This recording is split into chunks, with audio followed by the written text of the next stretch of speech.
Para el próximo video en nuestra serie Un día en la vida, vamos a viajar atrás en el tiempo hasta el siglo XIII, donde el espectro de la herejía se cernía sobre todas las regiones de Europa, pero especialmente en el área de Languedoc, de lo que ahora es el suroeste de Francia. ¿Por qué la Iglesia Católica se sintió tan amenazada por un grupo de vegetarianos célibes? ¿Cuáles eran sus creencias? ¿Cuál era la conexión con los caballeros templarios? ¿Y qué llevó a su trágico y sorprendentemente violento final? Cuando la Iglesia Católica se erigió como la autoridad sobre la política cristiana aceptable, muchos grupos heréticos aislados no se conformaron.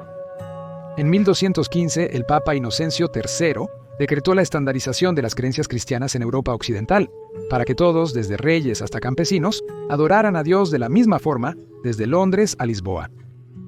La Iglesia Católica tenía control total sobre todos los aspectos de la vida de los medievales y se mantuvieron como el poder dominante condenando, convirtiendo o matando a cualquiera con creencias religiosas fuera de las suyas. Pero fueron los cátaros los que más problemas causaron al Vaticano porque tenían un considerable apoyo.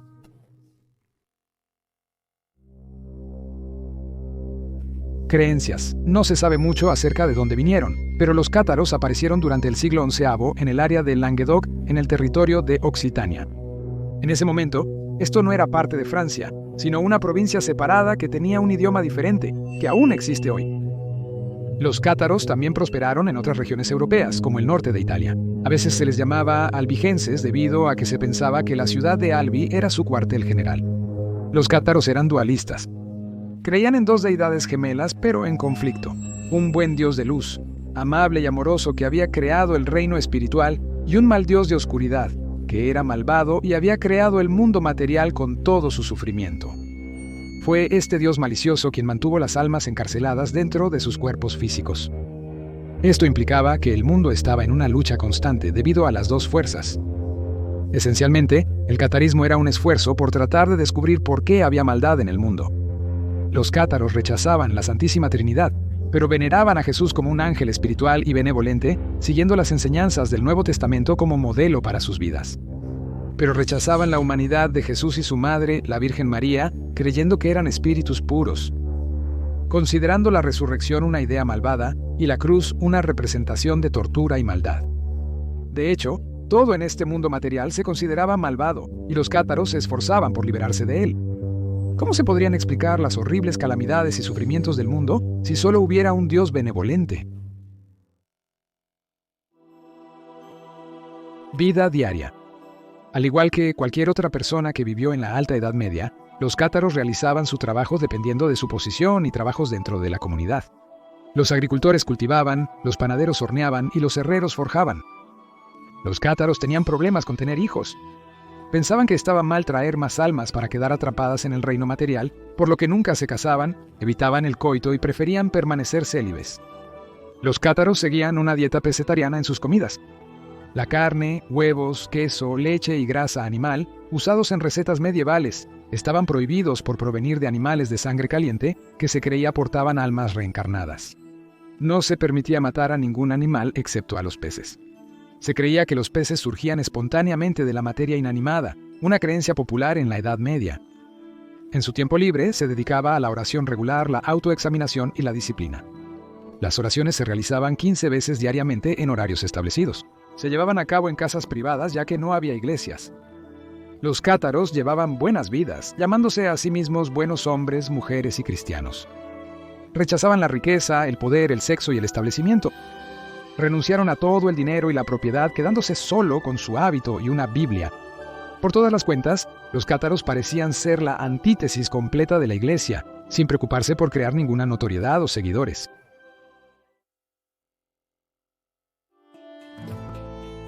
Derechos iguales. Aquellos que querían permanecer lo más puros posible adhiriéndose a una vida muy estricta eran conocidos como los perfecti. Como los sacerdotes católicos, llevarían una vida humilde y célibe, enseñando el Nuevo Testamento y sirviendo a su comunidad.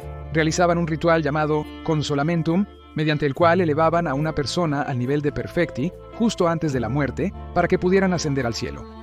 Era el equivalente cátaro del último rito. Una diferencia clave entre los sacerdotes y los perfecti era que también se permitía a las mujeres predicar y enseñar. Se estima que aproximadamente la mitad de los perfecti eran mujeres. De hecho, se consideraba que las mujeres eran tan importantes como los hombres porque el espíritu no tenía género. Esto habría hecho que el catarismo pareciera particularmente atractivo para las mujeres, que estaban prohibidas de casi todas las posiciones de autoridad dentro de la Iglesia Católica. Con el tiempo, el movimiento ganó un seguimiento serio en el Languedoc, y la Iglesia cátara se dividió en 4 diócesis, cada una con su propio obispo en las ciudades de Albi, Carcassonne, Agen y Toulouse. Enemigos del Estado para el Papa, estas creencias eran fundamentales para la supuesta herejía de los cátaros. Los cátaros no solo predicaban sobre la misericordia, la moralidad y la tolerancia, sino que vivían según esos valores. Creían que la Iglesia era hipócrita, una institución basada en el miedo, el poder y la avaricia, y eran bastante vocales sobre su desprecio por la Iglesia y todo lo que representaba. La Iglesia Católica creía que Dios es un ser supremo absoluto. Dios creó todo, el cielo y la tierra, y todo lo que se ve y lo que no se ve. Desde el nacimiento, a los medievales se les enseñaba sobre el horror del infierno, y que la única forma de entrar al cielo era con el permiso de la Iglesia Católica Romana. Pero los cátaros no creían en el infierno y no reconocían al clero aprobado por el Estado, lo cual también era problemático. No ayudó que la religión parecía estar bastante extendida entre la nobleza en la región de Languedoc, e incluso aquellos que eran de persuasión católica hacían la vista gorda a los cátaros. Después de todo, eran personas buenas, pacíficas y apreciadas, así que la Iglesia comenzó a temerles, y nunca fue una buena idea hacerse enemigo del Vaticano. La Cruzada Cátara. Al principio, el Papa Inocencio envió a varios legados papales y predicadores a Languedoc, con la esperanza de lograr una solución pacífica, convirtiendo a los locales de vuelta al catolicismo. El vizconde Raymond Roger, sexto conde de Toulouse, era uno de los nobles más poderosos de la región. Aunque él mismo no era un cátaro, simpatizaba con su causa. Raymond se negó a ayudar al Papa y fue excomulgado en 1207. El Papa escribió, amenazando con ordenar a los príncipes vecinos a levantarse contra él como enemigo de Cristo. En 1208, envió a su legado senior e inquisidor, Pierre de Castelnau, para supervisar a los predicadores cistercienses.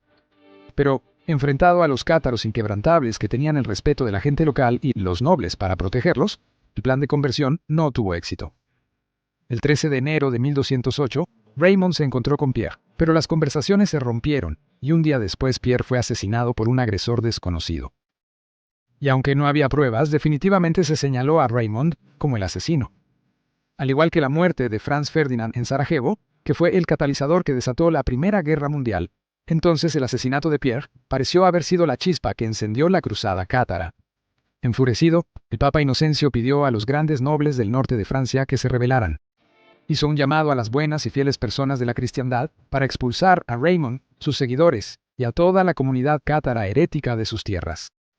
Incluso prometió a cualquier cruzado una carta de salida libre del purgatorio si morían durante la misión, declarando que, cito, la herejía necesita ser erradicada de una vez por todas.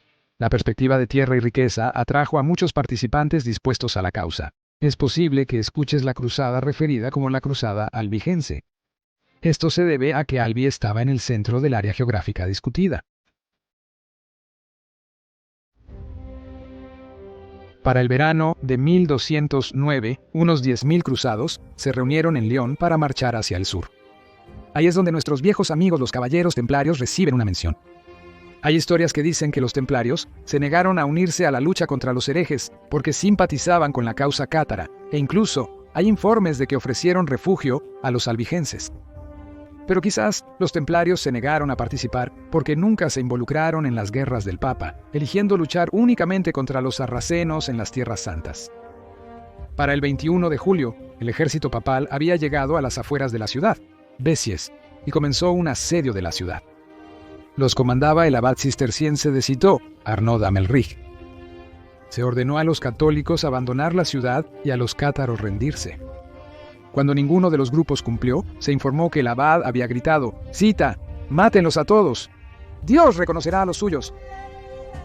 Durante la sangrienta masacre, se cree que hasta 20.000 personas fueron asesinadas, sin importar la edad, el sexo o la creencia religiosa. No se perdonó a nadie. Aquellos que buscaron refugio en las iglesias fueron puestos a espada, incluso los sacerdotes. Luego Béziers fue saqueada e incendiada. William de Tudela escribió un poema épico en el idioma del antiguo occitano en 1213 llamado La canción de la cruzada albigense. Describe la masacre en Besiers como, cito, «tanta tristeza que dejó tantos muertos con sus entrañas derramadas y tantas grandes damas y bonitas chicas, desnudas y frías, despojadas de vestido y capa». Noticias de la persecución. La noticia de la carnicería se extendió pronto. Muchos de los pueblos de la región fueron evacuados, algunos se rindieron sin luchar. Después de la toma de Carcassonne, el 7 de agosto, el noble francés Simon de Montfort fue elegido líder de los cruzados y muchas ciudades cayeron rápidamente. En la última gira, 140 cátaros que se negaron a retractarse y volver al catolicismo fueron quemados en la hoguera. Algunos entraron voluntariamente en las llamas. La cruzada continuó. Oficialmente terminó 20 años después, en 1229, pero las persecuciones continuaron después de este tiempo. En 1244, después de un asedio de 9 meses por las fuerzas francesas al bastión de los cátaros de Montségur, la gente se rindió. Condenados a quemarse, alrededor de 210 cátaros pasaron 2 semanas rezando y ayunando, antes de salir voluntariamente del castillo y subir a la pira ardiente. Genocidio. Perseguidos por la Inquisición, torturados y sometidos a juicios por herejía, muchos cátaros fueron asesinados mucho después de que oficialmente terminara la cruzada. Los historiadores creen que hasta 1 millón de cátaros han sido ejecutados a lo largo de los siglos. La Iglesia Católica dijo que la cruzada cátara era sobre la herejía. Inauguró un periodo oscuro para la Europa medieval, una época de inquisición y miedo, cuando muchas personas fueron torturadas y ejecutadas por sus creencias religiosas durante siglos después. El poeta romano Lucrecio lo resumió bien cuando dijo: «Tales son las alturas de la maldad a las que los hombres son impulsados en nombre de la religión».